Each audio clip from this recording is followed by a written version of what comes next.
Hi guys, this is Chapter 11, Biodiversity and Conservation Biology.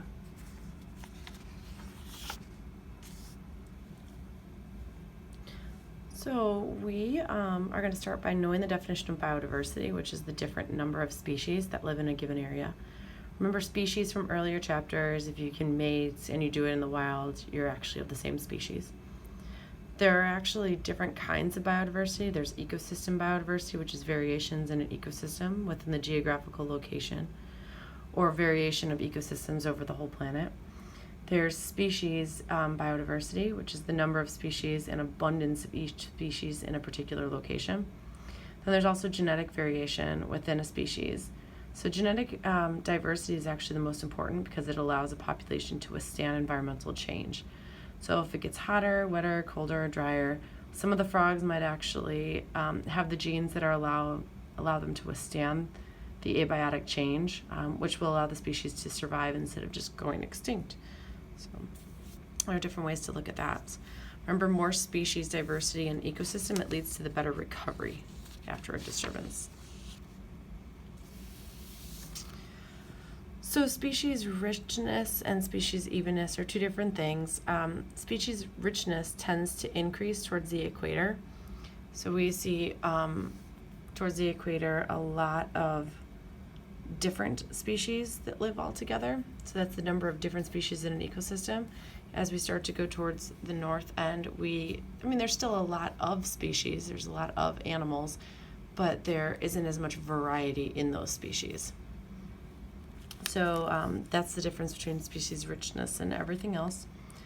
So make sure that you understand that as you're closer to the equator, warmer and wetter conditions are around, you have more species. As you go further north towards the poles, you get less different kinds of species. This doesn't mean less animals again, it just means different kinds, which is biodiversity. So as you go from the equator to the poles, you decrease in biodiversity. Insects actually make up a majority of the species on planet Earth. So we see, differences in benefits of biodiversity. We have different foods that allows for different medicines, variety of different things, drugs that might be able to be created. We've got toxins and everything else. Pharmaceuticals are a big one. Those are big ecosystem services that extreme amounts of biodiversity actually give us. There are some other ones down here. You should know these, especially by now. So we know that biodiversity provides us with purifying air and water with the plants, stabilizing Earth's climate, food, fuel, fibers, everything else.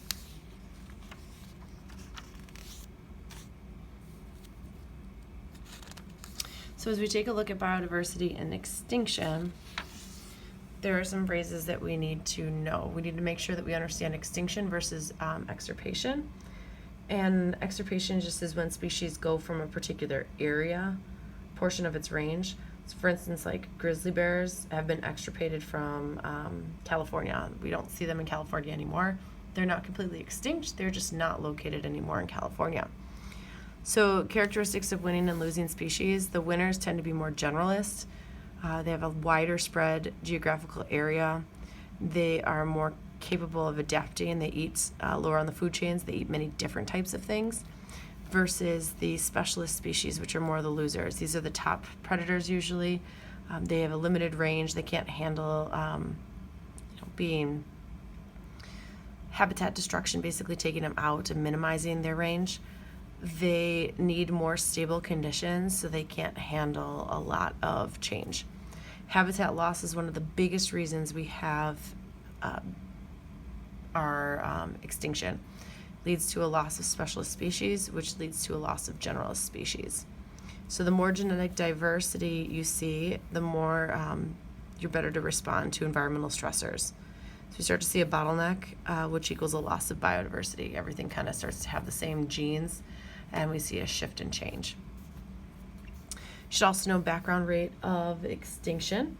So normally we do have species that go extinct. This is normal.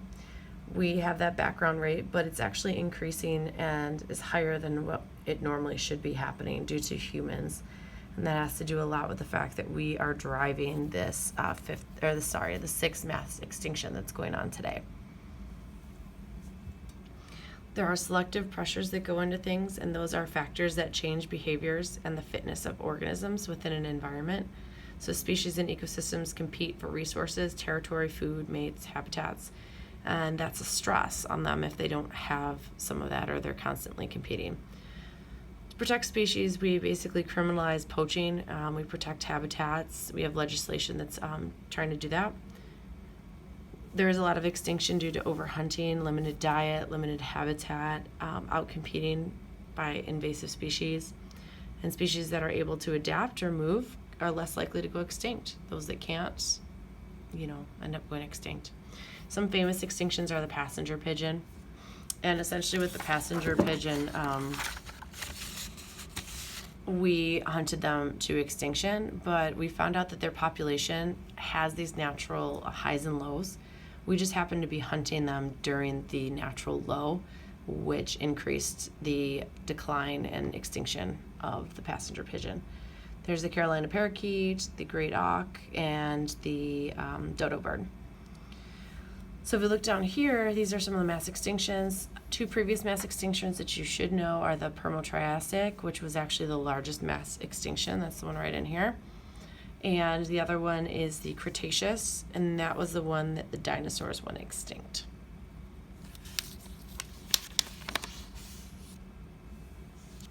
You need to know the IUCN Red List, and this is a list of species facing the highest risks of extinction.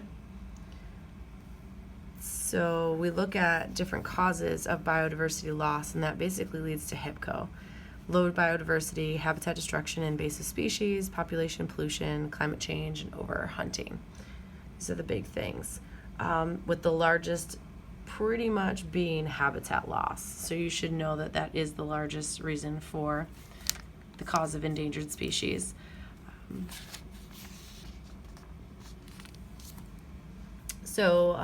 Again, like deforestation development, we also have habitat fragmentation. So that's this picture right in here. And habitat fragmentation is basically large habitats are broken into isolated areas due to road construction or pipelines, agricultural development in between, logging. And this will affect species a little bit differently. Some are okay with living in these smaller little swaths of land. Others are not well adapted to that and will start to go extinct. Top predators, the keystone ones, frequently are hunted, and they need large areas of habitat, so they're the most vulnerable to this, and that's a big one. They also need, they end up being very vulnerable to toxins building up due to biomagnification. So we see this as an issue with top predators as well. If you take a look at the figure and caption down here, we actually have images of poaching and its effects on the elephants due to the ivory trade. It's estimated that the elephants might go extinct in the wild within the next couple of decades, actually. Make sure you got a good grasp on 2 to 3 invasive species. College Board likes to use invasive species in their FRQs. So make sure you look at the PowerPoint we had earlier in the year that your classmates made, or just know a few of them. Like gypsy moths has been in the past on FRQs, and as well as zebra mussels. If you don't remember much about invasive species, they live and thrive outside their normal habitat. Some are good, some are negative. Actually, most are negative. They're usually generalist species. There are selected species that can reproduce very quickly. They can eat pretty much anything, and they outcompete for resources. They're controlled through many methods, like poison control, bringing in a natural predator if you can find one, prevention, all those things. Another cause of biodiversity loss is global climate change, which makes for habitat loss with changes in temperature, precipitation, sea level rise. Some organisms have been domesticated for economic return, and that's a negative impact with biodiversity in this case. You should know the figure and caption right here of the amphibians, which are declining worldwide, which is a concern due to the fact that they are an indicator species, which we're going to actually talk about in a few minutes.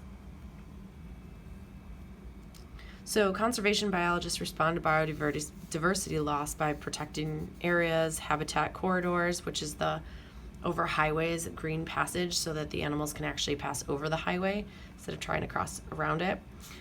Sustainable land practices and restoring lost habitats. So just plain old, getting in there, restoration.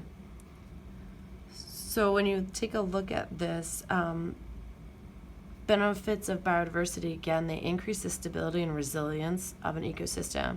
So the more different kinds of species you have, the greater the chances for a disturbance like a fire or flood to occur and populations of organisms to actually survive. So when we take a look at this next section, we do have to understand a little bit about what's going on with provisions like the Endangered Species Act. We can't destroy an endangered species or their habitat. You can't also trade their parts. So even if by accident you happen to shoot or kill an endangered species, it's a lot to actually prove that it was for a good reason. There's no trade of endangered species parts, like bear gallbladders are a huge thing.